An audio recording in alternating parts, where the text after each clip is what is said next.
Today we weren't even allowed in. They've got a police line, do not cross. Right. It just seems like they're making it more and more impossible for the public to come and be part of this.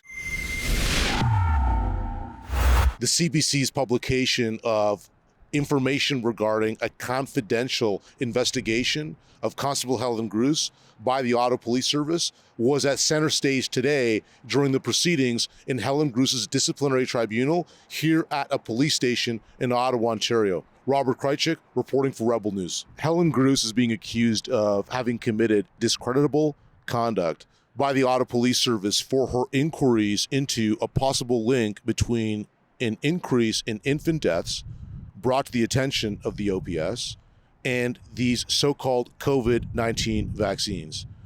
After these so-called vaccines were rolled out and pushed onto the population, an increase in infant deaths came to the attention of Helen Grus, specifically her unit, the Sexual Assault and Child Abuse Unit, SACA, the SACA unit, which has purview over these sorts of investigations. She's also being accused of insubordination as part of her work in this inquiry. If she's found guilty, she can face either demotion or termination from the OPS. A significant portion of Helen Grus's testimony today revolved around a couple of articles published by the CBC in 2022. And these articles were built upon leaks given to the CBC by someone or some persons here in the Ottawa Police Service. There was an internal investigation being done, and it's confidential, by the OPS of Helen Grus by the Professional Standards Unit, the PSU. And this investigation was in response to her inquiry about this possible linkage between the so-called COVID-19 vaccines and this uptick in infant deaths brought to Helen Grus's attention. Helen Grus's attorney, Bathsheba Vandenberg, argued today that the CBC's publication of these articles, built upon leaks provided to it by somebody or some people here at the OPS about an internal investigation of her client, Helen Grus, was central to these allegations being made against her client. Specifically, the OPS is claiming that Helen Grus's conduct, her inquiry about this possible linkage between the so-called COVID-19 vaccines and infant deaths, was somehow putting the OPS at risk of falling into disrepute in the public eye. In other words, the public's perception of the credibility, the legitimacy, the reputation of the OPS was being compromised by Helen Grus's conduct. And that compromise or potential compromise would not have come to be if not for the CBC's publication of these articles. Helen Grus described these two CBC articles as defamatory and said that they were putting out misinformation to the public. She said the author of those two articles, the CBC writer, sent her an email asking for comment, also asking some specific questions, but that the email was sent to a work email that Helen Grus did not have access to, given that at that time she was suspended by the OPS. So she was unable to even respond to this article that at that time was being written about her. In explaining her rationale for this inquiry, Helen Grus said, quote, "I suspect that it's criminal negligence," in reference to this coordinated operational campaign between government and industry and media to manufacture and promote and mandate the use of these so-called vaccines. She also said, quote, "To this day, they're still promoting everything as safe and effective." She then added, quote, "I believe there should be a criminal investigation into criminal negligence.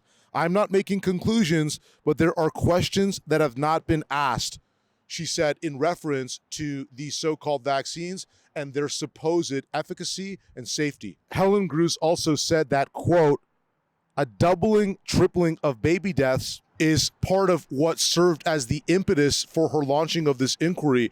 She also described the circumstances of these deaths as something that she had not ever seen before in her time at the SACA unit, specifically that these were alert, conscious babies dying in their mother's arms. She said yesterday that one of her colleagues who has been working in this unit for many years, the one with the most experience dealing with infant deaths, had only once in his entire career seen something like this. Yet after the rollout of these so-called vaccines, there were now 2 instances of such deaths, alert, conscious babies dying in their mother's arms within a span of 2 or 3 weeks. Bathsheba Vandenberg described her client's testimony in this regard as illustrative of her client's taking of reasonable care in her pursuit of this inquiry. Now, reasonable care is a legal defense that Helen Grus's attorney seeks to use to justify her client's inquiry, specifically in this case, that Helen Grus's acquisition of information that led to her launching of this inquiry was based on legitimate sources of data and evidence, not nonsensical sources.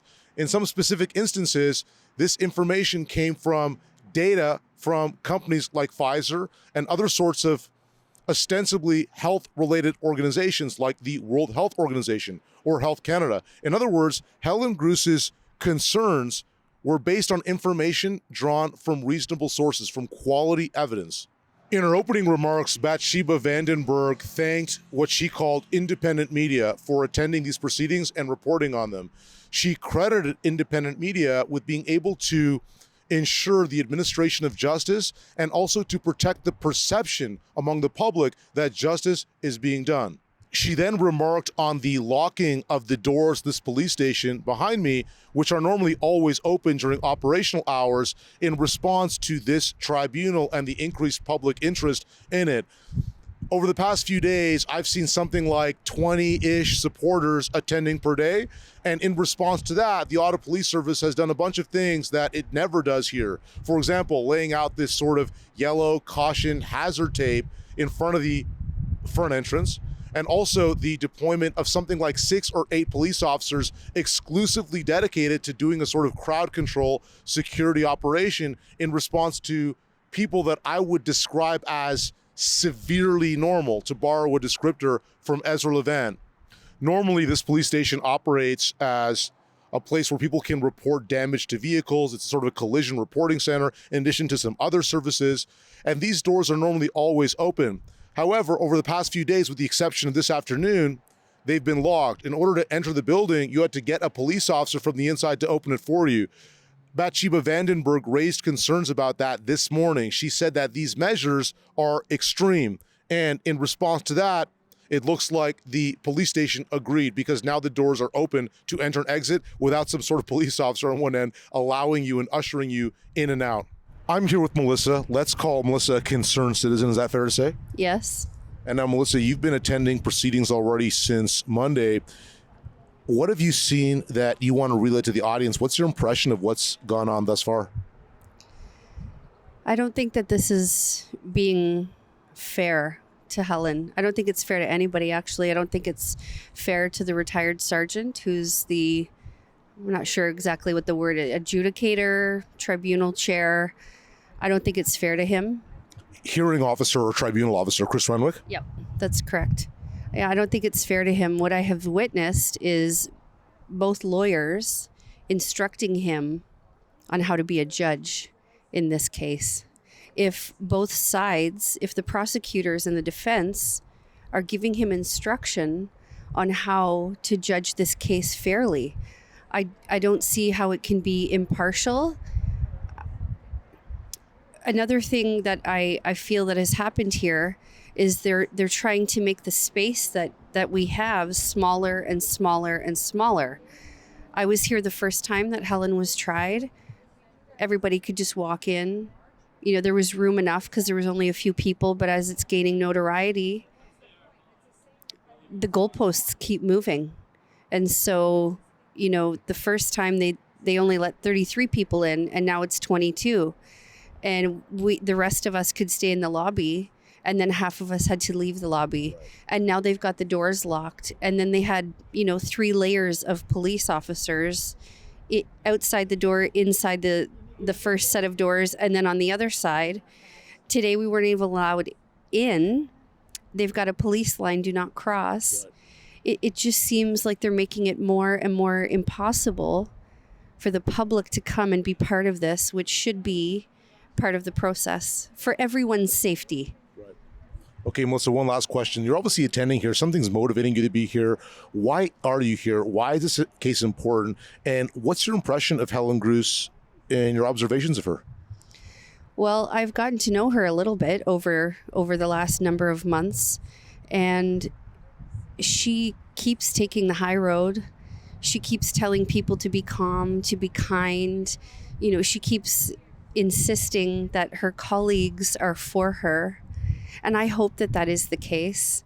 So I believe this is coming from higher up, as we've seen. And we are seeing the injustice of what the mandates and the lockdowns have done. This is a continuation of that.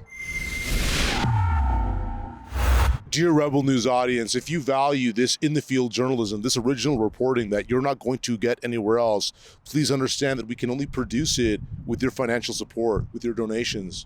So in order to keep this engine running, in order to keep Rebel News afloat, please contribute to our operational costs. Visit rebelfieldreports.com.